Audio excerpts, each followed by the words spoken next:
आज हम वाल्मीकि रामायण के बालकांड के 36वें सर्ग की कथा सुनेंगे। इस अध्याय को हमें बहुत ध्यान से सुनने की ज़रूरत है।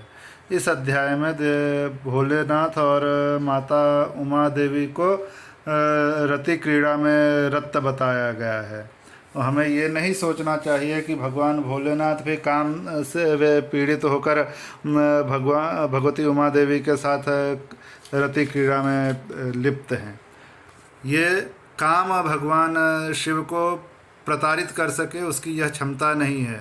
भगवान शिव ने विवाह से पहले ही कामदेव को भस्म कर दिया था, तो कामदेव से पीड़ित होने का तो प्रश्न ही नहीं उठता। ये बस उनकी लीला है, हमें इसी तरह से समझना चाहिए। और यह लीला केवल देवताओं को शाप देने के लिए की गई है, ऐसा ही हमें समझना चाहिए। तो चलिए अब 36वें सर्ग की कथा सुनते हैं। श्री सीतारामचंद्राभ्याम नमः। श्रीमद् वाल्मीकि रामायणम बालकांडम 37वां सर्ग। देवताओं का शिव पार्वती को सुरत क्रीड़ा से निवृत्त करना तथा उमा देवी का देवताओं और पृथ्वी को शाप देना। विश्वामित्र जी की बात समाप्त होने पर श्री राम और लक्ष्मण दोनों वीरों ने उनकी कही हुई कथा का अभिनंदन करके मुनिवर विश्वामित्र से इस प्रकार कहा। ब्रह्मन, आपने यह बड़ी उत्तम धर्मयुक्त कथा सुनाई। अब आप गिरिराज हिमवान की ज्येष्ठ पुत्री गंगा के दिव्यलोक तथा मनुष्य लोक से संबंध होने का वृत्तांत विस्तार के साथ सुनाइए, क्योंकि आप विस्तृत वृत्तांत के ज्ञाता हैं। लोक को पवित्र करने वाली गंगा किस कारण से 3 मार्गों में प्रवाहित होती है? सरिताओं में श्रेष्ठ गंगा की त्रिपथगा नाम से प्रसिद्धि क्यों हुई है? धर्मज्ञ महर्षि, तीनों लोकों में वे अपनी 3 धाराओं के द्वारा कौन कौन से कार्य करती हैं? श्री रामचंद्र जी के इस प्रकार पूछने पर तपोधन विश्वामित्र ने मुनिमंडली के बीच गंगा जी के संबंध रखने वाली सारी बातें पूर्ण रूप से कह सुनाई। श्री राम पूर्व काल में महातपस्वी भगवान नीलकंठ ने उमा देवी के साथ विवाह करके उनको नववधू के रूप में अपने निकट आई देख उनके साथ रति क्रीड़ा आरंभ की। परम बुद्धिमान महान देवता नीलकंठ के उमा देवी के साथ क्रीड़ा विहार करते 100 दिव्य वर्ष बीत गए। शत्रुओं को संताप देने वाले श्री राम इतने वर्षों तक विहार के बाद भी महादेव जी के उमा देवी के गर्भ से कोई पुत्र नहीं हुआ। यह देख ब्रह्मा आदि सभी देवता उन्हें रोकने का उद्योग करने लगे। उन्होंने सोचा, इतने दीर्घकाल के पश्चात यदि रुद्र के तेज से उमा देवी के गर्भ से कोई महान प्राणी प्रकट हो भी जाए तो कौन उसके तेज को सहन करेगा? यह विचार कर सब देवता भगवान शिव के पास जा पहुँचे। प्रणाम करके यो बोले,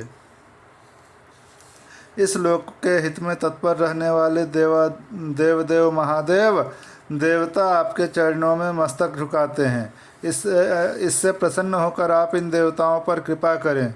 सुरश्रेष्ठ, ये लोग आपके तेज को नहीं धारण कर सकेंगे, अतः आप क्रीड़ा से निवृत्त हों। वेद बोधित तपस्या से युक्त होकर उमा देवी के साथ तप कीजिए। तीनों लोकों के हित की कामना से आपने अपने तेज को तेजः स्वरूप अपने आप में ही धारण कीजिए। इन सब लोकों की रक्षा कीजिए, लोकों का विनाश न कर डालिए। देवताओं की यह बात सुनकर सर्वलोक महेश्वर शिव ने बहुत अच्छा कहकर उनका अनुरोध स्वीकार कर लिया। फिर उनसे इस प्रकार कहा, देवताओं, उमा सहित मैं अर्थात हम दोनों अपने तेज से ही तेज को धारण कर लेंगे।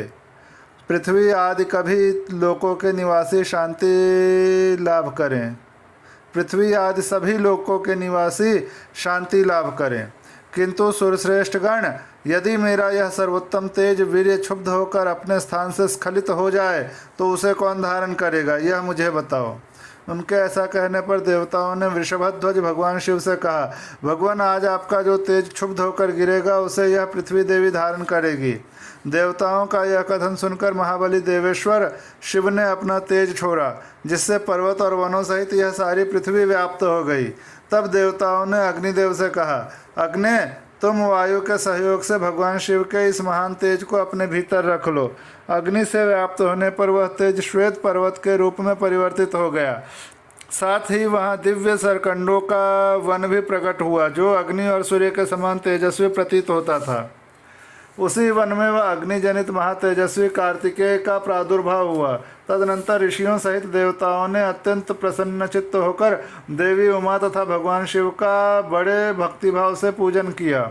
श्री राम इसके बाद गिरिराज नंदिनी उमा के नेत्र क्रोध से लाल हो गए। उन्होंने समस्त देवताओं को रोषपूर्वक शाप दे दिया। वे बोली, देवताओं, मैंने पुत्र प्राप्ति की इच्छा से पति के साथ समागम किया था, परंतु तुमने मुझे रोक दिया। अतः अब तुम लोग भी अपनी पत्नियों से संतान उत्पन्न करने के योग्य नहीं रह जाओगे। आज से तुम्हारी पत्नियां संतानोत्पादन नहीं कर सकेंगी, संतानहीन हो जाएंगी। सब देवताओं से ऐसा कहकर उमा देवी ने पृथ्वी को भी शाप दिया। भूमि, तेरा एक रूप नहीं रह जाएगा, तू बहुतों की भार्या होगी। खोटी बुद्धि वाली पृथ्वी, तू चाहती थी कि मेरे पुत्र ना हो, अतः मेरे क्रोध से कलुषित होकर तू भी पुत्र जनित सुख या प्रसन्नता का अनुभव न कर सकेगी। उन सब देवताओं को उमा देवी के शाप से पीड़ित देख देवेश्वर भगवान शिव ने उस समय पश्चिम दिशा की ओर प्रस्थान कर दिया। वहां से जाकर हिमालय पर्वत के ऊपर उत्तर भाग में उसी के एक शिखर पर उमा देवी के साथ भगवान महेश्वर तप करने लगे। लक्ष्मण सहित श्री राम, यह मैंने तुम्हें गिरिराज हिमवान की छोटी पुत्री उमा देवी का विस्तृत वृत्तांत बताया है। अब मुझसे गंगा के प्रादुर्भाव की कथा सुनो। इस प्रकार श्री वाल्मीकि निर्मित आर्ष रामायण आदि काव्य के बाल कांड में 36वां सर्ग पूरा हुआ।